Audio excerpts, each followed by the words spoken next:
est-ce qu'il y a eu la VAR ou bien c'est une contestation? Il reste 33 secondes. Je pense que là, le match est quasiment plié. Non, on est dans le basket. Oui, mais quand même, 33 secondes, 78 à 70, c'est quand même difficile pour une équipe de basket de revenir à 33 secondes de la fin. On est dans le basket, Tony. On est dans le basket. Donc, oui. Dans le basket, tout est possible. Malienne. La possession, elle est malienne. Donc là, on voit la joie des supporters sénégalais. Ils l'ont fait. Des joueurs comme Pape Moustapha Diop et Badji. Ils l'ont fait. Donc, qui sont tout près de la qualification pour les quarts de finale. Donc, il faudra être très concentré surtout pour remporter notamment cette rencontre. 33 secondes, c'est quand même énorme dans un match de basket. Gora Camara aussi. Gora Camara qui est forfait pour le reste de la compétition. Oui, malheureusement, il va vraiment aussi nous manquer. Surtout, on l'a vu durant le match contre l'Égypte. Franchement, sa blessure prématurée nous a fait vraiment beaucoup de mal. Mais heureusement, il est là, il encourage ses coéquipiers. C'est ce qu'on demande maintenant. Gora beaucoup Camara, d'encouragement. Qui encourage ses coéquipiers. Donc, Gora Camara, je rappelle bien, qui a quand même été très bon lors du premier match du Sénégal, donc face à l'Ouganda. Donc, mais malheureusement, face à l'Égypte, il a eu une entorse à la cheville. Il est forfait pour le reste de la compétition. Ce qui est vraiment un coup dur pour le joueur sénégalais, le pivot sénégalais. Donc le Sénégal qui est tout proche de la qualification pour les quarts de finale. Possession malienne plutôt. Effectivement. Possession malienne à 33 secondes, 32 secondes de la fin. Ils vont chercher les tirs primés certainement. Oui, ils vont chercher ça. Ils le ratent. Le rebond est sénégalais et ça repart avec Jean-Jacques. Et magnifique. Jean-Jacques Boissy, je le disais tout à l'heure, s'il se réveille le Sénégal. Jean-Jacques Boissy, s'il se réveille, le Sénégal remporte. Encore une fois, ce n'est pas encore fini le Mali. Il reste 10 secondes, il reste 10 secondes. Le Mali qui perd, oui, ce sera une possession sénégalaise.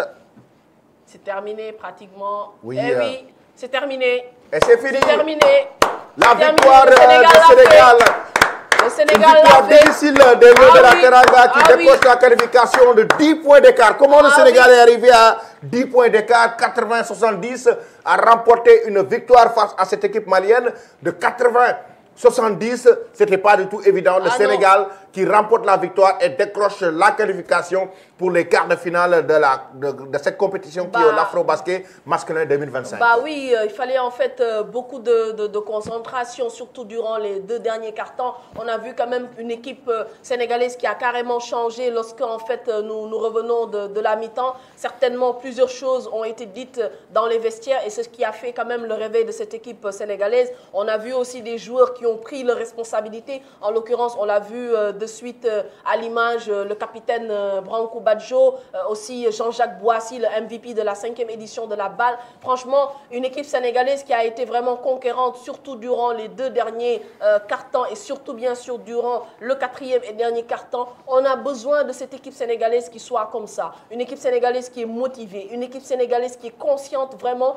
de l'enjeu en fait de cet afro-basket-là. Cette équipe sénégalaise-là, elle est attendue. C'est une grande nation de basket, donc on ne se doit pas du tout en fait de sortir en match de poule. On doit vraiment continuer sur cette lancée-là. Je pense que le sélectionneur doit en fait se baser sur le 4e quart-temps réalisé par cette équipe sénégalaise-là pour pouvoir bien sûr mieux dérouler durant cette compétition. Effectivement, et si on voit les statistiques dans ce match, les statistiques générales de cette rencontre entre le Sénégal et cette équipe malienne, on va voir les statistiques, c'est carrément en termes de pourcentage de tir, 39% et 32% pour le Sénégal. Ça veut dire que le Sénégal a détrôné cette équipe malienne lors du 4e quart-temps, surtout la 2e partie du 4e quart-temps. 2 points, le Sénégal a eu 50%, 43,9% pour le Mali. Les tirs à 3 points, 18,92% pour le Mali. Ça veut dire que le Mali a régressé, même du côté des tirs à 3 points, et 27,5% pour le Sénégal.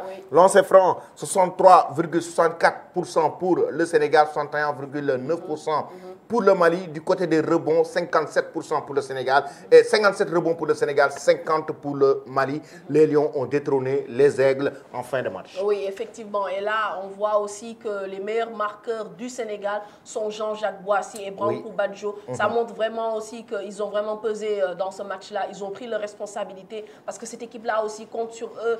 Quand on a Branco Badjo, quand on a Jean-Jacques Boissy, quand on a en fait les Martargués, il faut vraiment en fait compter sur ces joueurs-là. Ils ont tous les deux 17 points. Voilà, donc il faut vraiment en fait compter sur ces... Ils sont à égalité tous les deux 17 points, même si le meilleur scoreur du match s'appelle Sriman Kanouté, qui est quand même le meneur de cette équipe malienne qui a été énorme. Il nous a fait mal, oui, il nous a vraiment fait mal, surtout sur les tirs primés. Là, actuellement, heureusement, en fait, le Sénégal s'est réveillé. Il faut maintenant, en fait, beaucoup plus de concentration, surtout par rapport à certains joueurs, comme notamment Karim Mané. On a besoin de lui, on a besoin, en fait, de toute l'équipe, mais surtout, bien sûr, de Karim Mané. Il faut éviter, en fait, ces pertes de balles-là. Il peut vraiment le faire, c'est un bon joueur de basket. On a vu que lorsqu'il est revenu, en fait, de la mi-temps, on a vu un Karim Mané qui s'est métamorphosé. Un peu à la fin du match, il a encore perdu des balles, ce qui montre vraiment qu'il manque parfois de concentration. Mais néanmoins, cette équipe sénégalaise-là, il faut quand même le signifier et le noter, a su se réveiller à temps. Effectivement, maintenant, le Sénégal doit jouer les barrages. Avec ce succès, le Sénégal termine deuxième du groupe D et se qualifie pour les barrages. Les Lions connaîtront leur adversaire à l'issue des matchs du groupe C pour un duel qui déterminera leur billet pour les quarts de finale. Ah oui, et maintenant, actuellement, on aura vraiment en fait besoin de toute l'équipe. Ouais. Là, franchement, il va falloir vraiment beaucoup plus de concentration. Éviter vraiment de faire de mauvaises entames en fait des matchs. Là, c'est quand même c'est ce qui nous handicape durant tout au long du match. On a vu que le Mali a gagné en fait les 2 premiers cartons. Heureusement, le Sénégal a gagné les 2 derniers cartons. Donc, c'est ce qui nous a permis aujourd'hui de pouvoir en fait gagner ce match-là, un match quand même qui était très difficile. Il faut maintenant beaucoup plus être concentré à la mine. Il faut vraiment en fait faire de belles entames de match parce que sinon, si ça continue ainsi, ça va aussi nous pénaliser. On ne sait pas pour le moment sur quelle équipe nous allons tomber par rapport au barrage pour pouvoir se qualifier en fait en quart de finale. On est en train malheureusement de se compliquer la tâche, mais néanmoins, on y croit toujours. Effectivement, le Sénégal peut affronter la Guinée, la Libye. Oui. Le Sénégal peut affronter soit l'Angola ou le Soudan du Sud. Bon, pour le Soudan, pour les barrages. Oui, bon, ça va être difficile parce que quand même les Soudan, équipes de la poule C. Le Soudan, quand même, c'est une grande nation. Le Soudan, on a vu qu'ils sont carrément en fait devant dans leur poule. Donc quand même, bon, on va espérer avoir quand même une équipe qui soit jouable et bien sûr gagner ce match de barrage-là. Ouais, il faut impérativement gagner ce match de barrage. Il faut impérativement remporter la victoire face à cette équipe pour décrocher la qualification en quart de finale. Mais là, pour le moment, les Lions, quand même, vont vers une autre étape de la compétition. Donc, la compétition commence maintenant. La compétition vient de démarrer. Commence. Ah oui, donc, la compétition commence maintenant. Maintenant, il faut vraiment en fait remobiliser toute cette équipe, être davantage motivé et être bien sûr concentré pour pouvoir bien sûr aller chercher cette qualification-là. Certes, nous allons jouer les barrages, mais c'est fort possible. C'est vraiment fort possible en fait d'aller chercher cette qualification-là. En tout cas, on y croit. Il faut toujours en fait y croire et il faut bien sûr beaucoup de persévérance et d'abnégation. Les barrages vont se jouer lundi et mardi. Inch'Allah. Donc lundi et mardi, on aura les barrages. Entre soit lundi ou mardi, le Sénégal va jouer son match de